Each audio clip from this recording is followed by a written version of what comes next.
సర్పంచ్ల బకాయిలపైన హరీష్ రావు ముసలి కన్నీరు కారుస్తున్నారని ప్రభుత్వ విప్ ఆది శ్రీనివాస్ మండిపడ్డారు. అధికారం పోయాక సర్పంచ్లపైన బీఆర్ఎస్ నేతలు ఎక్కడా లేని ప్రేమ చూపిస్తున్నారన్నారు. బీఆర్ఎస్ హయాంలో సర్పంచ్లు ఆత్మహత్యలు చేసుకున్నారు.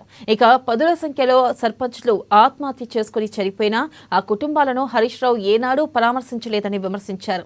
గ్రామాల్లో అభివృద్ధి పనుల పేరుతో సర్పంచ్లతో లక్షలు ఖర్చు పెట్టించింది కేసీఆర్ సర్కారని అన్నారు.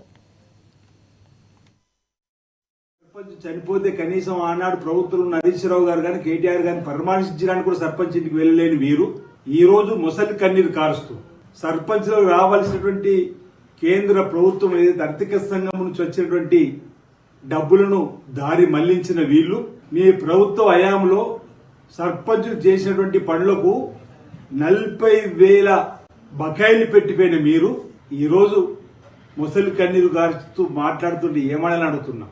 పాపాల పుట్టగా ఏదైతే బకాయిలను పెట్టిపోయినరో 40,000 కోట్ల రూపాయలు మీరు బకాయిలు పెట్టిపోయారు. గౌరవ ముఖ్యమంత్రి రేవంత్ రెడ్డి గారు ఆ బకాయిలను తీర్చడానికి చేస్తున్న ప్రయత్నం ఒకసారి గమనించమని కోరుతున్నాం. శ్రీమతి సోనియా గాంధీ ప్రత్యేక తెలంగాణ ఇచ్చిన రోజు 68,000 కోట్ల అప్పు 16,000 కోట్ల నిలువతో ఉంటే ఈరోజు మీరు మాకు ఇచ్చిపోయినప్పుడు 7 లక్షల కోట్ల అప్పు శ్వేతపత్రంలో అసెంబ్లీలో పెట్టినాం. ఈ 40,000 కోట్లు కలిపితే 7,40,000 కోట్లు. ఆనాడు 68,000 అప్పుకు ఏటా 6,000 మిత్తి కట్టే సందర్భం నుంచి మీ చేతితో అధికారం పెడితే 7 లక్షలు అప్పు చేసి గత 2 దశాబ్దాలకు పైగా